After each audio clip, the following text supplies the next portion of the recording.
Olá, queridos. Hoje eu gostaria de conversar um pouco com vocês sobre família. Família é uma instituição que foi criada por Deus e, como tudo que Ele fez, é perfeito. A família foi projetada e planejada por Deus para ser na vida da gente uma fonte de bênção, de acolhimento, de pertencimento. Mas como tudo que foi contaminado pelo pecado, os relacionamentos familiares também se tornaram um desafio, muitas vezes. Embora os relacionamentos familiares continuem sendo para nós uma grande riqueza, eles muitas vezes são adoecidos pelo pecado e se tornam fonte de atrito, fonte de conflitos, e eles acabam se projetando nos seus adoecimentos, nos outros relacionamentos que temos pela vida. A Bíblia tem muito a nos ensinar sobre relacionamentos familiares e hoje eu gostaria de conversar um pouquinho mais especificamente com vocês sobre o relacionamento pais e filhos. Vamos lá? Eu queria compartilhar com vocês que a primeira coisa que eu pensei quando eu pensei nesse tema foi num texto que nem fala sobre família, o texto de Romanos 13, que fala, na verdade, nosso posicionamento, qual deve ser em relação a qualquer situação de autoridade. Romanos 13, capítulo 7, versículo 7, diz assim: deem a cada um o que lhe é devido. A quem tributo, tributo. A quem imposto, imposto. A quem respeito, respeito. A quem honra, honra. Então eu queria que o tema da nossa conversa hoje fosse exatamente esse. A quem honra, honra. E eu vou ler então com vocês um texto muito conhecido, que é o texto de Efésios, capítulo 6. Se você tem a sua Bíblia aí, abra para a gente ler junto. Efésios, capítulo 6, versículos 1 a 3. O texto diz assim: filhos, obedeçam a seus pais no Senhor, pois isto é justo. Honre o seu pai e a sua mãe, que é o primeiro mandamento com promessa, para que tudo corra bem com você e você tenha uma longa vida sobre a terra. E vocês, pais, não provoquem os seus filhos à ira, mas tratem de criá-los na disciplina e na admoestação do Senhor. Acho que a primeira coisa que nos chama atenção nesse texto é a seguinte. A primeira frase do texto diz assim: filhos, obedeçam a seus pais no Senhor, pois isto é justo. Por que é justo obedecer pai e mãe, né? Provérbios capítulo 4, aliás, o livro de Provérbios fala muito sobre a questão de levar em consideração aquilo que a gente aprende dos pais. Provérbios capítulo 4 fala assim: ouçam, filhos, a instrução do pai. Estejam atentos para conhecerem o entendimento, porque eu lhes dou boa doutrina. Não deixem o meu ensino.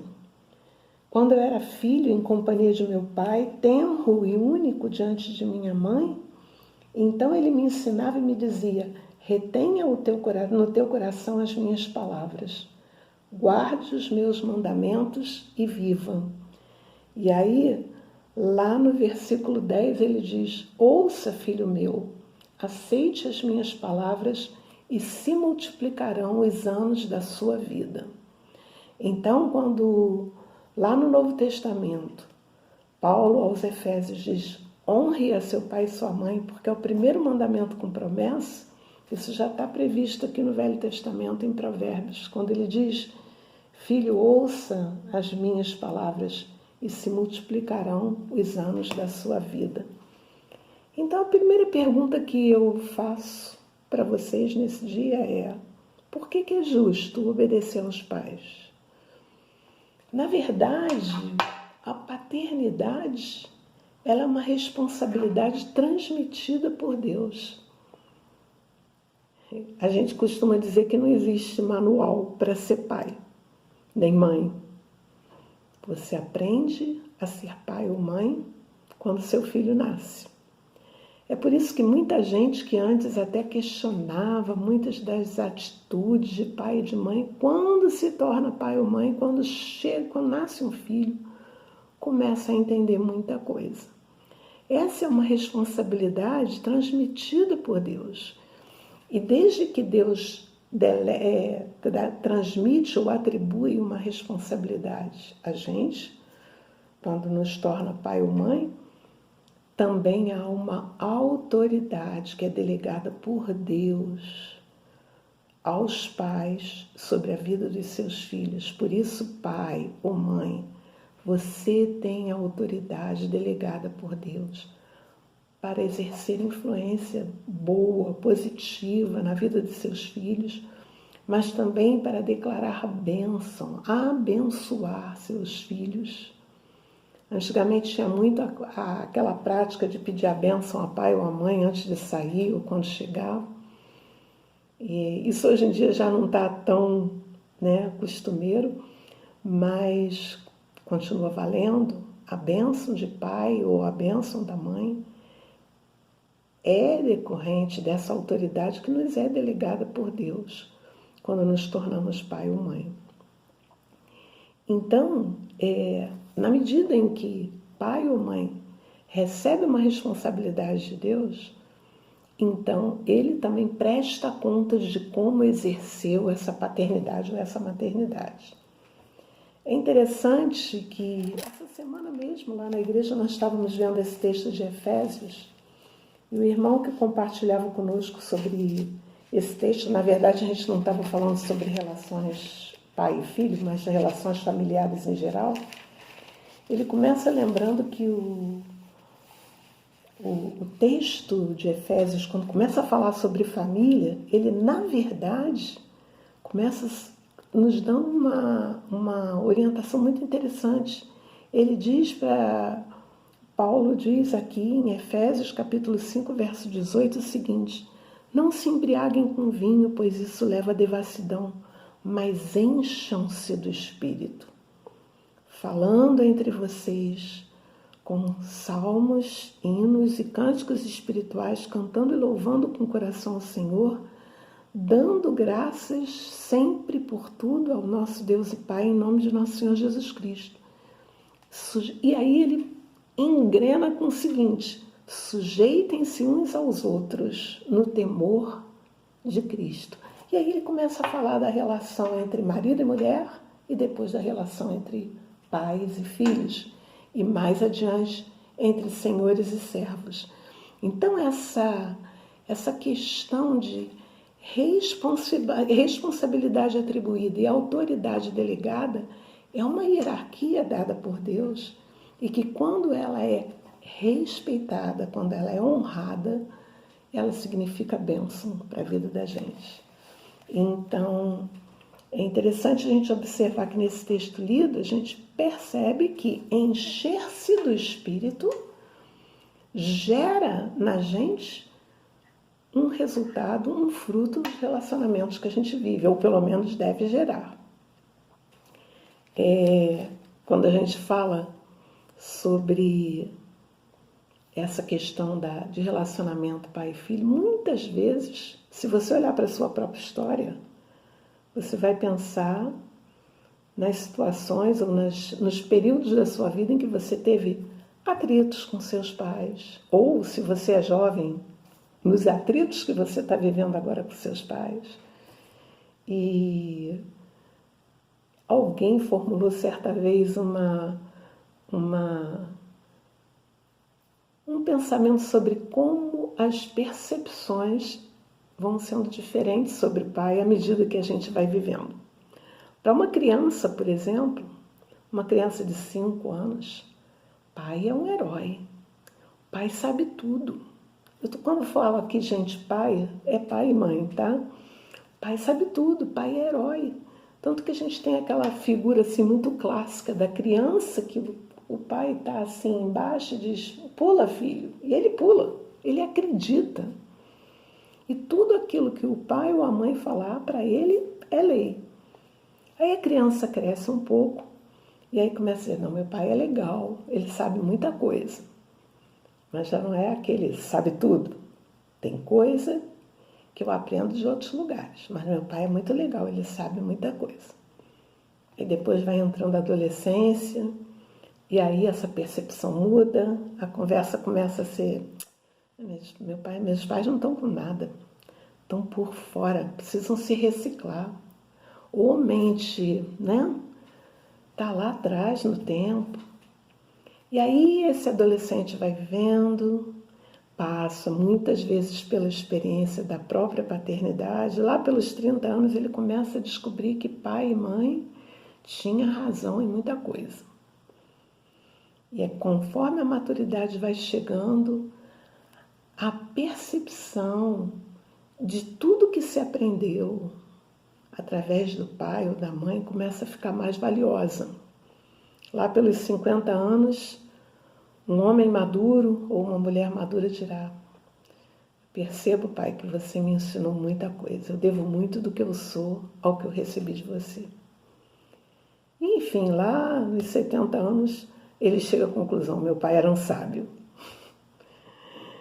Por mais que isso seja um devaneio ou uma imaginação, a coisa não fica muito longe disso aí, não. Então, quando a gente lê esse mandamento bíblico aqui, honre a seu pai e a sua mãe. O texto é claro. Aliás, ele começa a dizer: filhos, obedeçam a seus pais no Senhor.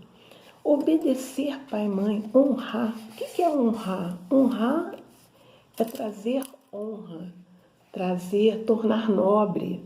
Respeitar não é ter medo. A gente tem até uma comparação interessante para entender o que é respeito. Quando a Bíblia fala na gente temer a Deus, temer não é ter medo de Deus, não é ficar apavorado. Temer é respeitar. Temor a Deus é respeito, é reverência, é perceber que Ele é santo. Então, respeitar pai e mãe não deve ser uma relação de medo. Eu sei que, ao ouvir isso que a gente está conversando, talvez você pense assim: mas tem tanta relação disfuncional, tem tanta história em que pai e mãe foi incoerente, se impôs através de opressão aos filhos, e os filhos acabavam obedecendo por puro medo mesmo, pavor de ser castigado. Então a gente sabe que há muita disfuncionalidade e há muito adoecimento nas relações familiares, mas aquilo que Deus planejou para esse relacionamento é algo muito precioso. Honrar pai e mãe não significa você não discordar nunca dele, ou de, assim, nem ter opinião própria, porque tem que ser aquilo que ele pensa. Não é isso, não. Obediência pode e deve ser uma obediência inteligente, em que você tenha, num relacionamento saudável, há diálogo, em que você possa argumentar sem ter que confrontar, possa negociar quando há uma divergência muito grande, sem ter que entrar para a rebeldia. Então, honrar pai e mãe não significa não arrazoar, não dialogar, não discordar, mas significa você fazê-lo respeitado, fazê-lo honrado, fazê-la, sua mãe, honrada, respeitada. E o texto bíblico ainda é claro, porque diz assim: olha só, esse é o primeiro mandamento com promessa. Honre a seu pai e a sua mãe, para que você tenha uma longa vida sobre a terra. É isso que Deus deseja para nós, né? Mas, se você olhar o texto bíblico, vai ver que ele não para por aí. Assim como quando a gente lê a parte anterior que fala de maridos e mulheres, né? Geralmente os homens gostam quando a gente lê aquele pedaço assim: mulheres, sejam submissas aos seus maridos. Aí os homens ficam todos. Mas o texto continua e fala para as mulheres, e fala para os maridos: maridos, amem as suas mulheres, amem na mesma medida que Jesus amou a sua igreja. Então, da mesma forma, relacionamento é sempre uma via de mão dupla. Então, da mesma forma, aqui no capítulo 6, você vai ver que ele se dirige aos filhos, mas logo em seguida ele se dirige aos pais, dizendo assim: pais, vocês não provoquem a ira dos filhos de vocês. Tem uma outra versão que diz para que eles não fiquem desanimados. Quando é que um pai irrita ou provoca a ira do seu filho? Uma das coisas que mais adoece a relação de autoridade paterna, de novo eu lembro que quando eu falo paterno, é paterno e materno, é pai e mãe. Uma das coisas que mais adoece essa relação e que instiga a rebeldia nos filhos é a incoerência. Então, é você exigir aquilo que você não proveu.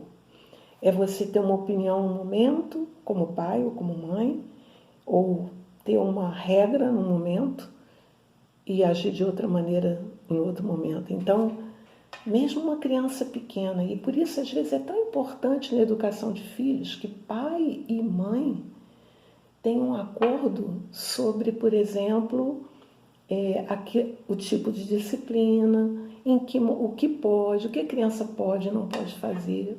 Senão a criança fica confusa. O pai diz uma coisa, a mãe diz outra. Ou então a criança manipula os pais, né? Porque o pai não deixa, aí ele vai falar com a mãe, aí mãe... Então, se é verdade que a Bíblia nos manda respeitar, honrar e obedecer aos nossos pais no Senhor, porque isso é justo, também por outro lado ela diz: pais, vocês não provoquem os filhos de vocês a ira. Então, relacionamento paterno e filial, ele é uma via de mão dupla. E aí eu fico pensando, por que a família é tão importante, né? Por que o relacionamento pais e filhos ele está citado aí de uma maneira tão intensa? Porque, gente, família, além de ser uma instituição criada por Deus, ela é o primeiro lugar onde são registradas as nossas impressões do mundo. Hoje eu tive a notícia de uma amiga que uma irmã nossa da igreja que acabou de ter seu neném muito desejado. Esse bebê vai para casa daqui a alguns dias e vai começar a registrar o mundo de acordo com o que ele vê naquele ambiente. Um bebê muito pequeno, um recém-nascido, as suas primeiras impressões são as de contato com sua mãe, de contato com seu pai. Depois essas percepções vão se ampliando à medida que a criança vai crescendo. Então, é na família que se inscrevem as nossas marcas afetivas mais profundas.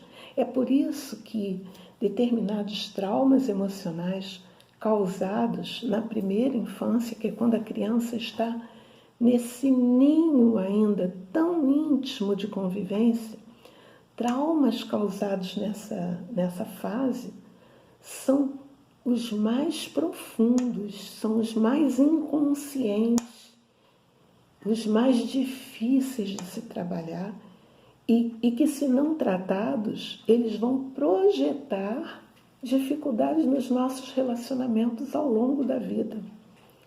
Uma criança, por exemplo, que traz uma marca de rejeição muito profunda na sua primeira infância, logo no seu nascimento, nos seus primeiros anos de vida, ela vai, se não tratar isso, se não perceber, se não localizar isso, ela vai projetar isso nos seus relacionamentos. Ela vai sabotar o amor, ela não vai acreditar ser amada. Então, queridos, a família é muito importante por causa disso. Se nós olharmos na Bíblia, nós vamos ver que Deus usou muitas vezes a figura paterna como uma figura do amor de Deus por nós.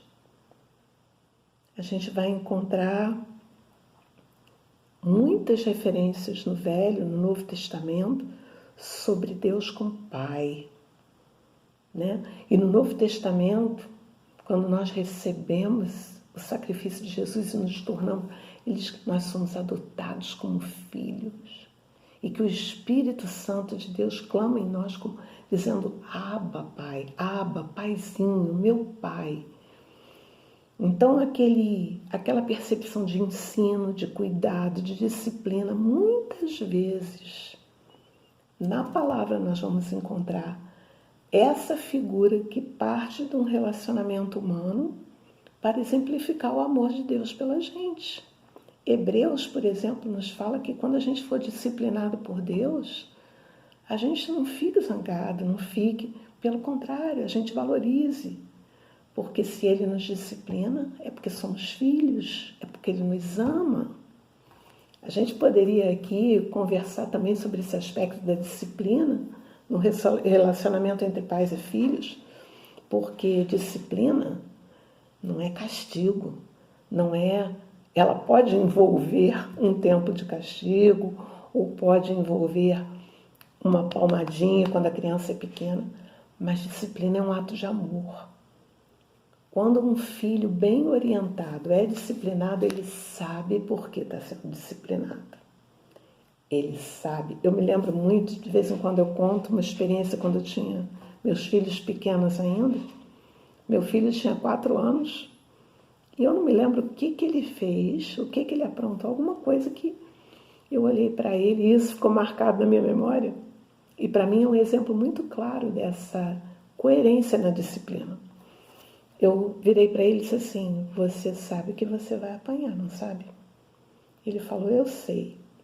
Eu disse: então vem cá. Peguei o chinelo, ele sabia que tinha que deitar. Eu não batia muitas vezes, mas ele sabia, ele disse: eu sei.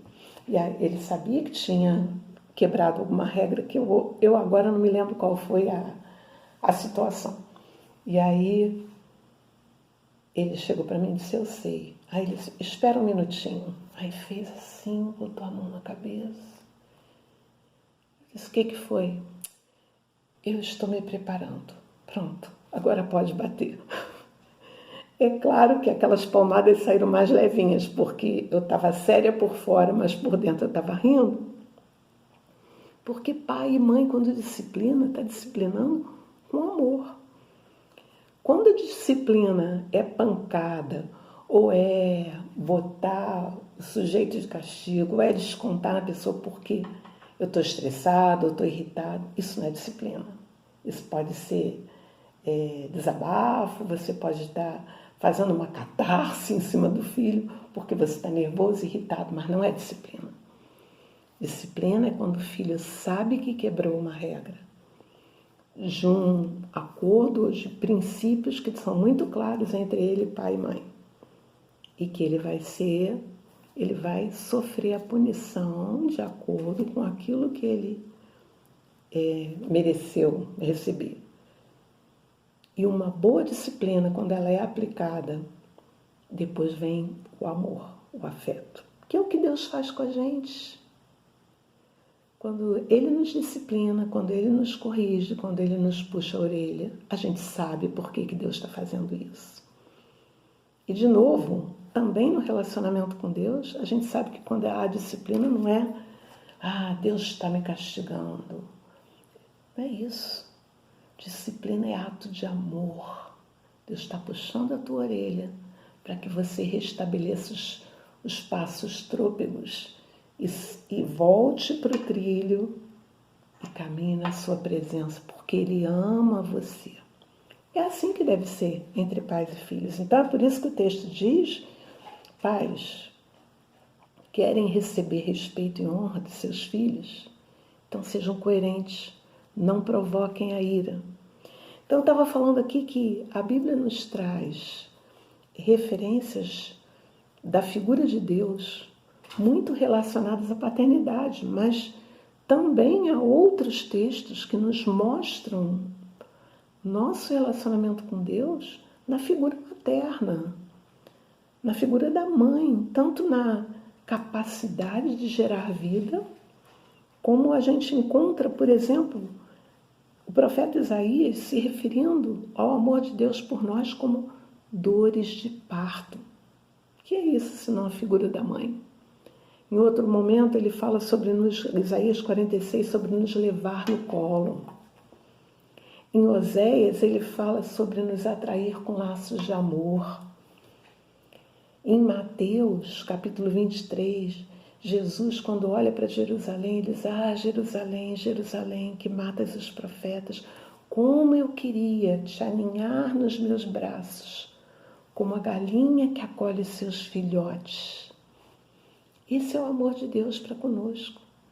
Então, se a Bíblia nos diz que quando honramos e tememos a Deus, nós colheremos os frutos desse respeito e dessa honra, isso também se aplica ao nosso relacionamento terreno, nosso relacionamento com os nossos pais.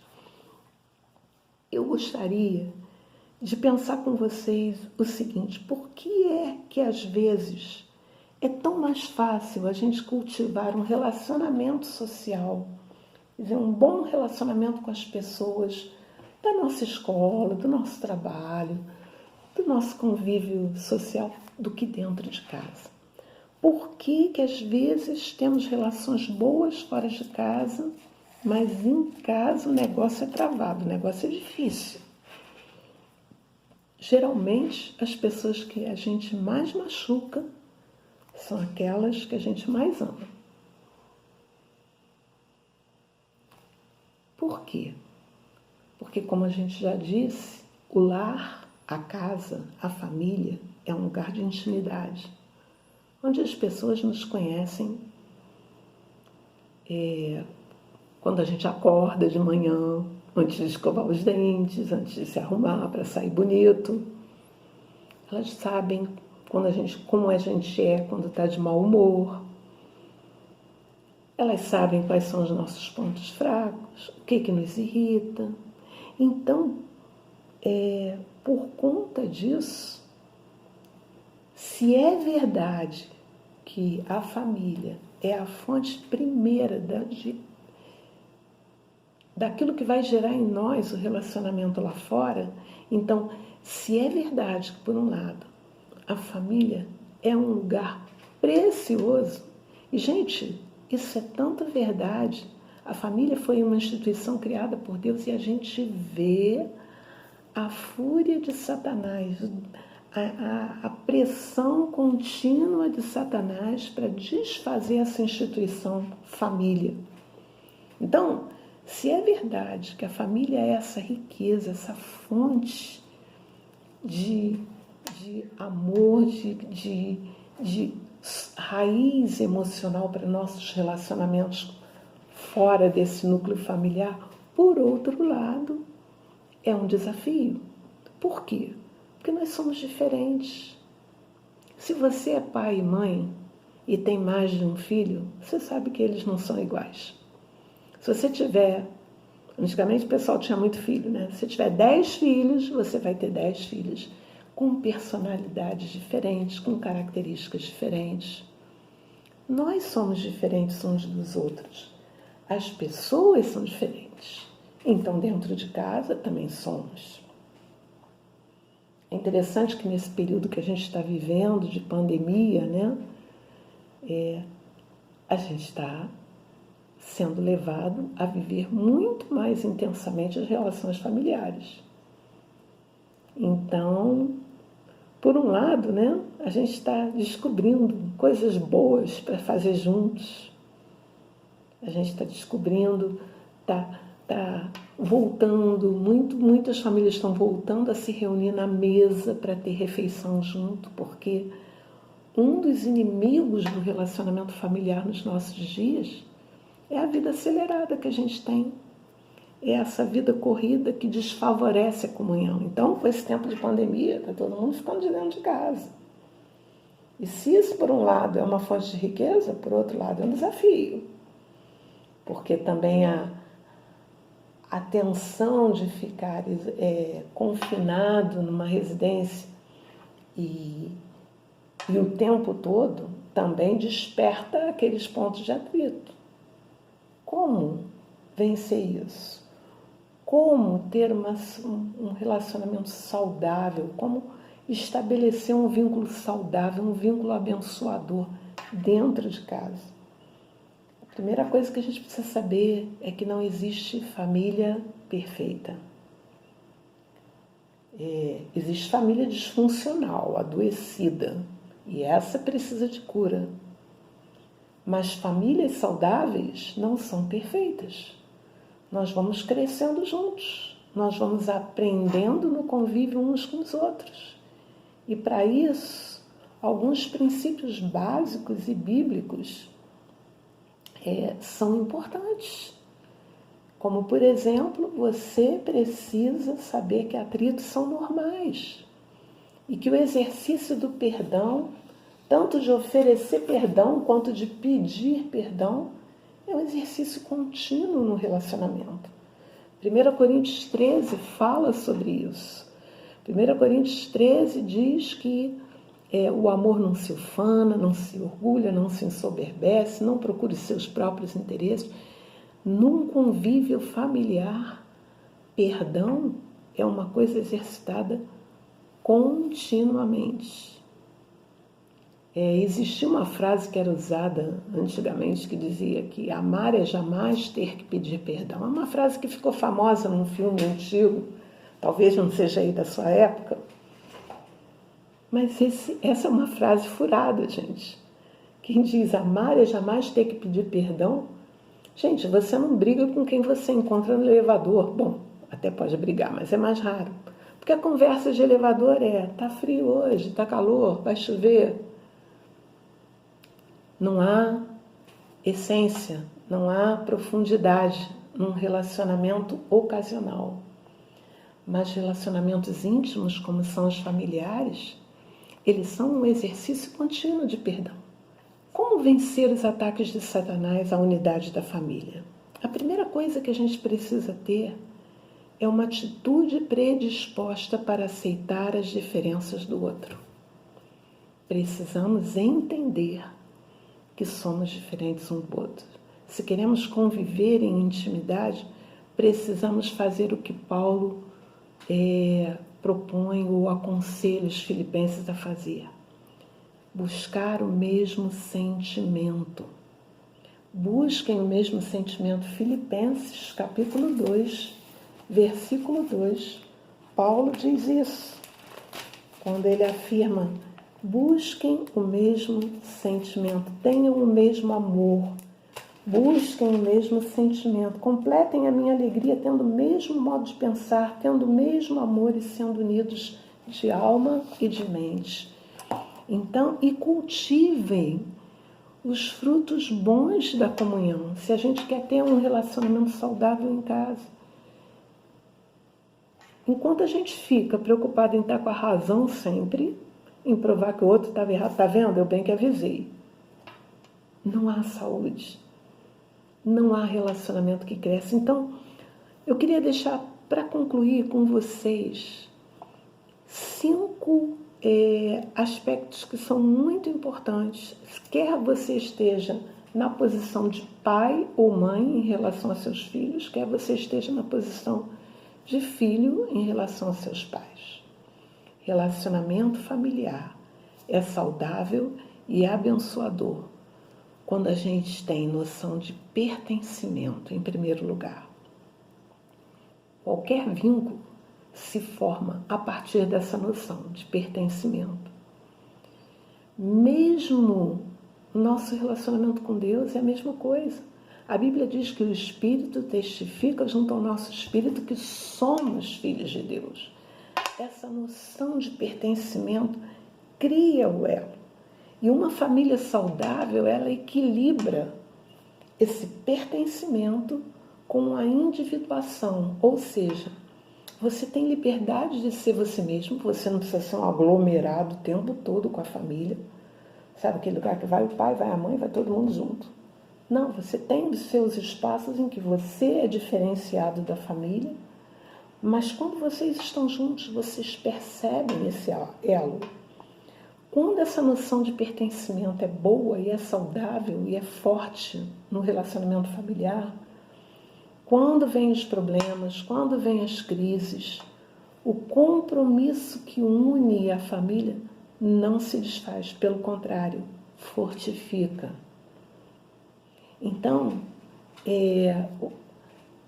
num relacionamento pais e filhos, quando fica mais fácil você honrar seu pai e sua mãe, se você tiver clareza do valor que tem esse vínculo, da certeza que, mesmo que você não concorde às vezes com ele, mesmo que ele ou ela, seu pai ou sua mãe, tenham sido infelizes em alguma atitude, ou tenham sido rígidos demais em alguma cobrança, mas vocês sabem que tem o acolhimento, vocês sabem que tem esse vínculo de pertencimento, que vão ser acolhidos. Outra coisa que é importante alimentar e manter para ter relacionamento saudável na família é o diálogo.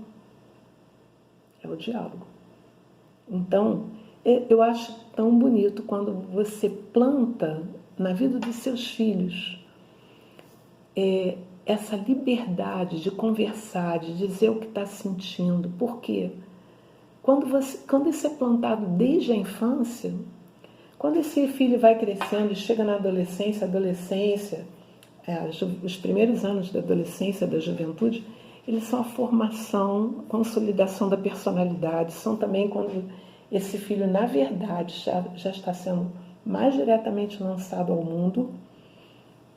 E aí os valores dele vão ser questionados, ele muitas vezes vai sofrer pressão do grupo, muitas vezes para ser aceito pelo grupo ele vai ser pressionado a ter atitudes que não são aquelas que você plantou. Se houver diálogo, ele vai poder compartilhar isso com você. Então isso é tão precioso quando a conversa, a liberdade de expor o que está sentindo, mesmo que você não concorde com aquilo que você está ouvindo, ele tem liberdade de falar, e aí vocês juntos vão conversar sobre esse assunto. A importância do diálogo nas relações, ela vale para qualquer relação. Vale para a relação conjugal, vale para a relação pais e filhos, vale para a relação fraterna de amigos, vale para a relação da familiar, na família mais ampla. O diálogo, saber expressar aquilo que você sente. Às vezes, quando a gente fala isso sobre expressar o que sente, pode ser interpretado que na hora da briga eu vou falar mesmo o que eu estou sentindo, vou despejar tudo. Não é isso, não. O diálogo é você conversar fora do momento da explosão. Não é propriamente um DR, como o pessoal gosta de chamar, mas é conversar. Tipo, aquele dia você... Olha, eu não gostei do que você falou naquela ocasião. Ou eu estou me sentindo dessa maneira, estou achando que o senhor foi rígido demais nessa colocação, que a gente não pode negociar isso. Isso é diálogo. Terceiro aspecto que é importante se você quiser bom relacionamento familiar e bom relacionamento com seus pais ou com seus filhos, é o vínculo da verdade. A verdade é um componente básico para que a comunicação continue livre. A Bíblia nos ensina a falar a verdade em amor, mesmo na correção, mesmo na disciplina, às vezes até na relação da igreja. Sabe quando o pessoal dá aquela exortação que é chamada de cajadada? Aquilo, o pessoal ouve, fica intimidada, mas não produz transformação. Quando a verdade, quando a exortação ela vem acompanhada de amor, ela produz muito mais efeito. Então, uma comunicação franca, ela não é usada para ameaçar, para frustrar, para culpar, para desqualificar, para dominar ou para controlar um ao outro. Mas ela é usada para construir e para edificar, e é isso que a gente quer. E aí vem a quarta característica que eu acho importante ressaltar, para que a gente viva esse tipo de relacionamento que está proposto aqui para nós entre pais e filhos. Respeito. Respeito é uma palavra muito próxima de honra. E de novo a gente falou aqui que relacionamento é uma via de mão dupla. Filhos precisam respeitar seus pais. Mas pai, você também precisa respeitar seu filho. Respeitar no sentido de tratá-lo com dignidade, tratá-lo com coerência. Então, Há um outro texto em Romanos capítulo 12 que diz assim: amai-vos cordialmente uns aos outros com amor fraternal, preferindo-vos em honra uns aos outros. Então, isso é a atitude que constrói. Respeitar é não desqualificar o outro, é não falar mal do outro, mas resolver os atritos nesses outros itens que a gente falou aqui, no diálogo, na verdade, baseado nessa noção de pertencimento. Então, pertencimento, diálogo, verdade, respeito e, finalmente, perdão. Perdão oferecido, perdão e humildade para pedir perdão. Numa família, é preciso ter uma atitude sempre predisposta a resolver as diferenças, a pedir perdão quando é buscar o mesmo sentimento, no caso de ofensa ou contenda, ter humildade para reconhecer isso, para dizer, olha, às vezes é tão difícil, né? Basta você dizer, foi mal, tá? Me perdoa, minha intenção não era essa. Gente, isso quebra barreiras. E às vezes, na relação pais e filhos, a gente pensa que pedir perdão é só o filho em relação ao pai. Mas se há uma coisa que enobrece um pai ou uma mãe diante do seu filho, é quando ele pisou na bola ou ela pisou na bola, foi incoerente ou não disciplinou com amor, disciplinou como extravasando o estresse, o nervosismo, e diz, filho, me perdoa, eu não fui justo. Ou filha, me perdoa, eu não agi, eu não te disciplinei com amor, eu estava realmente irado, me perdoa. Isso enobrece. Isso enobrece você pai, enobrece você mãe. O texto de Colossenses 3,13 diz assim, perdoai-vos mutuamente, caso alguém tenha motivo de queixa contra outrem. Assim como o Senhor vos perdoou, assim também perdoai vós. Gente, acima de tudo isso que a gente falou, diz o texto de Colossenses ainda logo a seguir, esteja o amor, que é o vínculo da perfeição. Minha oração por vocês é que esse projeto tão fantástico que Deus estabeleceu para nós, de uma riqueza tão imensa, que é nos fazer pertencentes num vínculo de afeto, mesmo sendo tão diferentes um do outro, nos colocar convivendo junto, seja um prazer. A casa da gente precisa ser o lugar onde a gente tem anseio de chegar. E que Deus possa estar abençoando a sua família, os seus relacionamentos.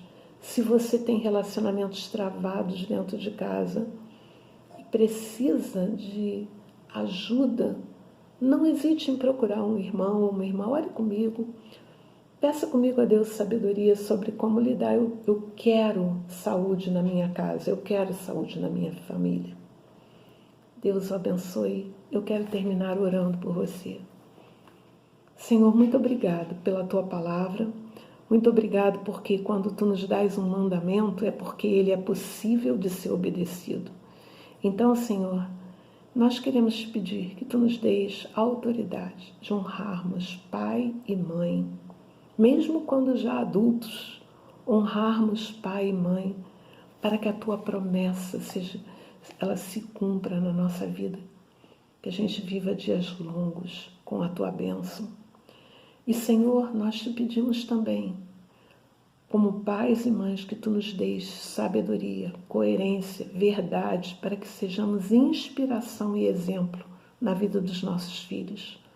Oro, Senhor, para que onde há, ó Deus, adoecimento nos relacionamentos familiares, haja também a Tua bênção de cura, em nome de Jesus. Amém. Deus os abençoe. Recebam um abraço carinhoso aqui, da parte da família de Deus aqui no Rio, para a igreja de vocês. Amém.